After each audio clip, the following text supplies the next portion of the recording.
안녕하세요. 탑사이언스입니다. 이번 시간에는 추석과 송편에 대하여 알아보도록 하겠습니다.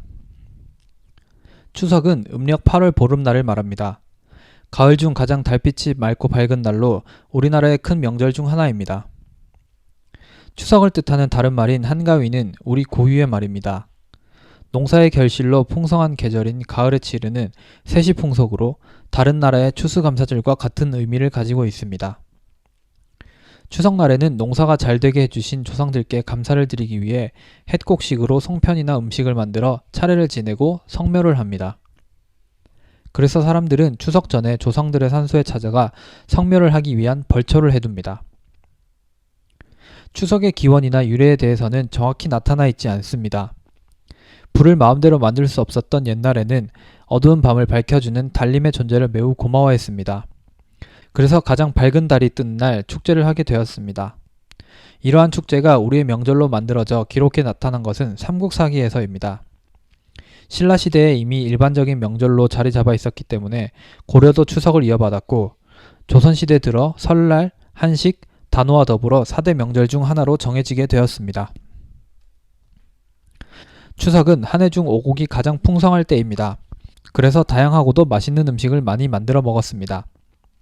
동국 세시기에는 송편, 시루떡, 인절미, 밤단자를 추석의 음식으로 꼽았고, 농가 원령가에서도 햅쌀로 빚은 술, 제철보다 일찍 여문 쌀로 만든 송편, 박나물, 토란국 등을 추석의 음식이라고 전하고 있습니다. 다양한 추석 음식들 중 가장 대표적인 음식은 송편입니다. 옛날부터 전해오는 말에는 송편을 예쁘게 잘 빚으면 시집을 잘 가고 예쁜 아이를 낳는다고 해서 여성들은 손자국을 내어 반달 모양의 떡을 만들었습니다. 그리고 그 안에 꿀, 밤, 깨, 콩 등을 넣어 쪄냈습니다. 송편을 찔 때는 솔잎을 깔아 청량한 향기와 푸르른 솔빛의 멋도 즐겼습니다. 송편은 우리나라 전체 지역에서 먹지만 그 모양과 종류는 제각각입니다. 북쪽 송편은 크고 푸짐하고 남쪽으로 내려갈수록 작고 앙증맞습니다.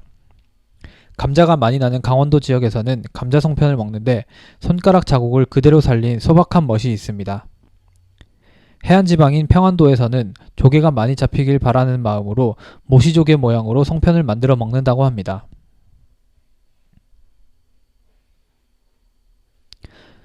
속에는 여러가지 재료가 들어가지만 겉에는 아무것도 없는 것이 가장 기본적인 송편입니다.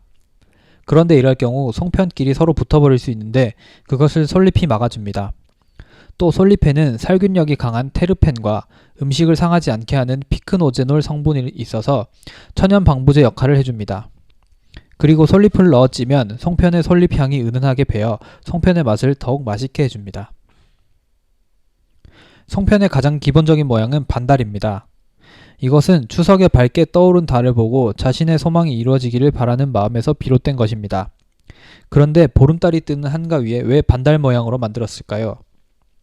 보름달은 곧 기울지만 반달은 조금씩 차오르면서 머지않아 보름달이 될 것이기 때문에 반달 모양은 희망을 상징한다고 볼 수 있습니다.